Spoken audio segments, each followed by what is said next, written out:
Welcome back. Now, the yet-to-be-identified gunmen who kidnapped 287 students and teachers from the LEA Primary School and the Government Secondary School, Kuriga, Kaduna State, Northwest Nigeria, have demanded 1 billion naira for their release. They've also given a deadline that would elapse on the 27th of March 2024 for the payment of the ransom. They say if that deadline isn't met, they would start killing the children. It's as heartbreaking as it can get, especially for the parents of these innocent children. Meanwhile, President Bola Tinubu has directed that no ransom should be paid to kidnappers, no matter the amount of pressure. Minister of Information and National Orientation, Mohammed Idris, who disclosed this, added that the government is reviewing the offer of foreign assistance in the battle against kidnapping and other high-profile crimes in the country. Now, the Kuriga kidnap occurred a few days after several people now were also kidnapped by Boko Haram insurgents in Borno State, northeast Nigeria. The information minister assured that all the abducted persons in Borno and Kaduna states will be brought back safely pretty soon, saying the security agencies are working round the clock to ensure that they are rescued. Now, thousands of students and teachers have been abducted in several attacks in Nigeria since the first case was recorded in 2014 when Boko Haram terrorists kidnapped 276 schoolgirls from Government Girls Secondary School, Chibok, that's in Borno State. The latest mass abduction has once again brought to the fore the debate over the establishment of state police. Joining me now to discuss this further is Okonkwo Nandi, who is a retired commandant of the Nigeria Security and Civil Defense Corps. He is also a security expert. He joins us from Lagos. Thank you very much, sir, for coming on the program once again. Before we delve into this issue of state police, just give me your take on this latest kidnapping and the threat by these kidnappers now that if ransom payment was not made before the 27th of March, they would start killing the children. This is most unfortunate, I must be frank with you, because I thought that we would have learned one or two lessons from the previous kidnaps of schoolgirls. This is the time now for all the security agencies to synergize. They need to synergize and come out with a working plan that can lead them to the places where they have harbored these girls and see if they can attempt a rescue. Otherwise, it's not a good picture for the government of this country at this moment in time. Should ransom payment be considered at all?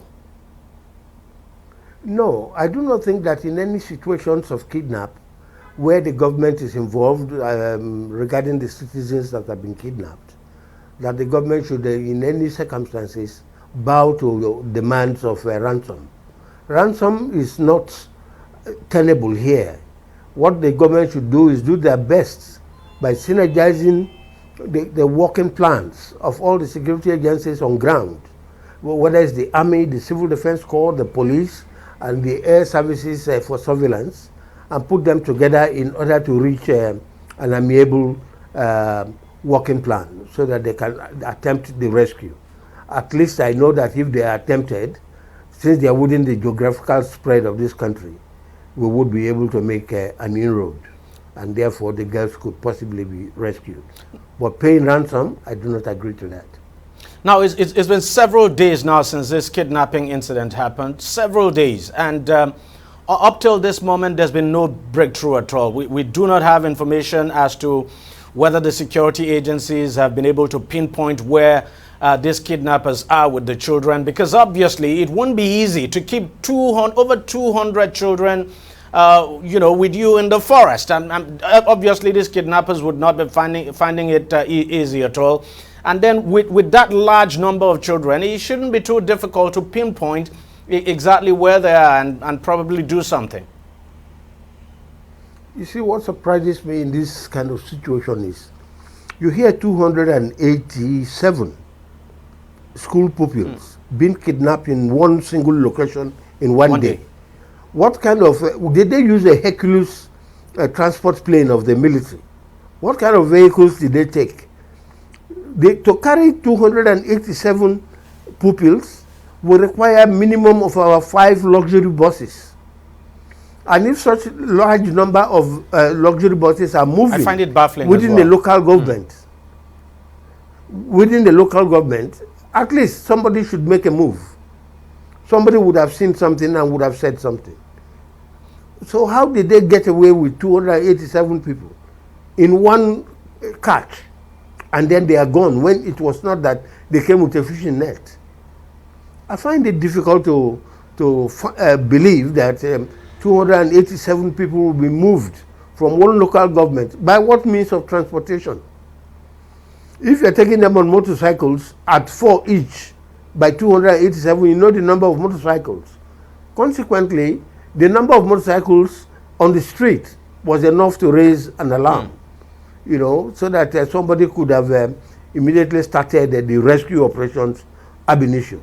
And I think you're quite right, you know, because on a closer examination, something just doesn't add up. How these terrorists were able to get 280-something children out of that school and then march them into the forest. And from what we have gathered, there were not even up to 50 terrorists that actually came to carry out this attack. But we just wait and see. I believe much will still be unraveled in the course of time. But let me get your take now. This whole issue brings to the fore, as I said in my intro, the whole debate about state policing. Do you think if we had a state policing, if we had a state policing authority in this area, for instance, that this incident would have been prevented? Because from what we have gathered, there's no security presence in that area in Kuriga. There's been never been security presence.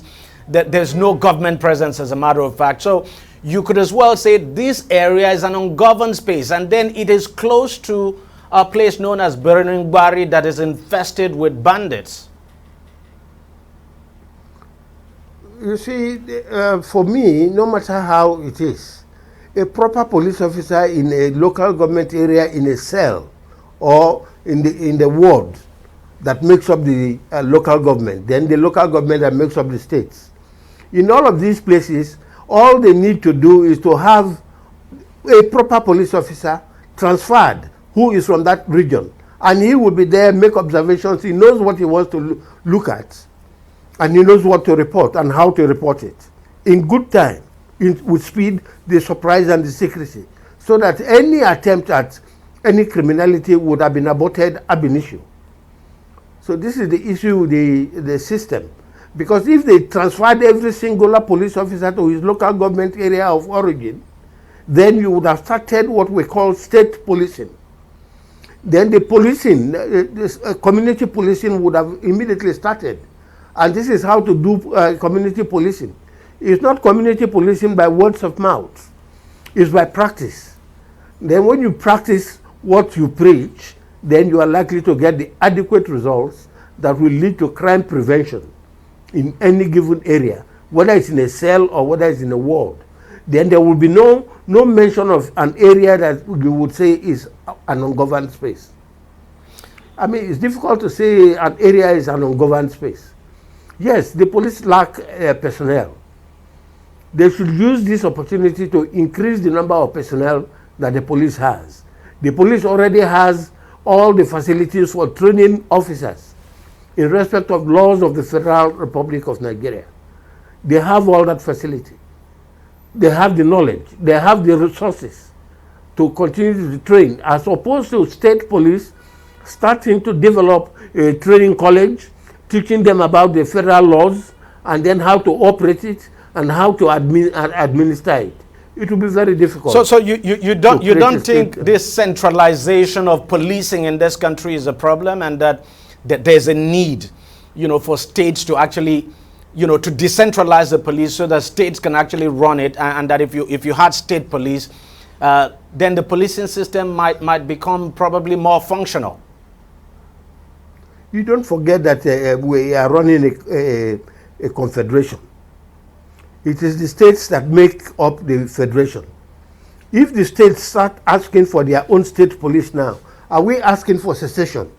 Because after looking at what they are asking for, then you ask yourself, are they likely to ask for state customs, state what you may call postal services, and state navy and state army. Are they going to ask for all of this?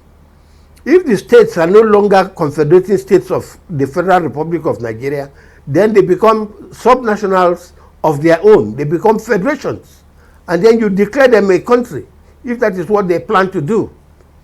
Otherwise, trying to create a state police now will dissuade the entire system. Because every state is part of the confederating state of the Federal Republic of Nigeria. If they now start establishing state police, then you're looking at a national entity. They become a nation of their own, creating their own national police, national army, national customs, etc., etc. So how do the federal government manage that? But at least the states are not asking. The states are not asking for all of that now. They are just asking for state police. I can assure you that asking for state police, if it sails through, you're going to hear that they're going to ask for state army. Somebody will run the bill. Somebody will run the bill for state customs. Somebody will run the bill for state air force. Somebody will run another bill for state, navy. How are you going to do this? We are still in a confederation. And here we are asking for state police as if we are asking to be a federal unit, a federating unit of our own. And then we'll generate our own income, run our own state the way we like, and have nothing to do with the center. This would be what it will be, because that will generate a crisis from within every state, and that will turn out into a national crisis. Nigeria already is in crisis. Crisis in crisis situation, you get to know how to understand how to manage it. All right. Because all of this distorts what we call the socio-political economy of the country. So Nigeria has to stand its foot and put the foot down and say this is exactly how we are going to move towards this demand.